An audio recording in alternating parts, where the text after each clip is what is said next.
पाकिस्तान में 2 करोड़ 62 लाख के करीब बच्चे स्कूल से बाहर हैं। वजारत तालीम ने अदाद-ओ-शुमार जारी कर दिए हैं। पंजाब में 1 करोड़ 11 लाख और सिंध में 70 लाख से ज़ायद बच्चे तालीम से महरूम हैं। सबसे ज़्यादा बलूचिस्तान में 65% बच्चे स्कूलों से बाहर हैं।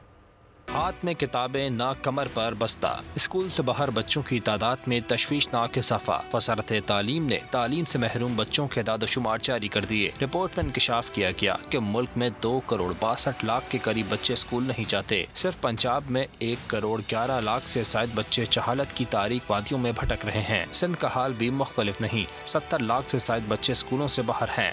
खैबर पख्तूनख्वा में 36 लाख और बलूचिस्तान में 31 लाख से ज़ायद बच्चे तालीम से महरूम हैं। इस्लामाबाद में तकरीबन 80,000 बच्चों को इल्म की रोशनी मैसर ही नहीं। रिपोर्ट में बताया गया कि 39% बच्चे मुख्तलिफ वजूहात की बिना पर स्कूल नहीं जा रहे। सबसे ज्यादा बलूचिस्तान में 65% बच्चे स्कूल से बाहर हैं। खैबर पख्तूनख्वा का तालीमी मयार बेहतर है, यहाँ 30% बच्चे स्कूल नहीं जा रहे। सब्सक्राइब करें और बेल दबाएं ताकि कोई खबर रह न जाए।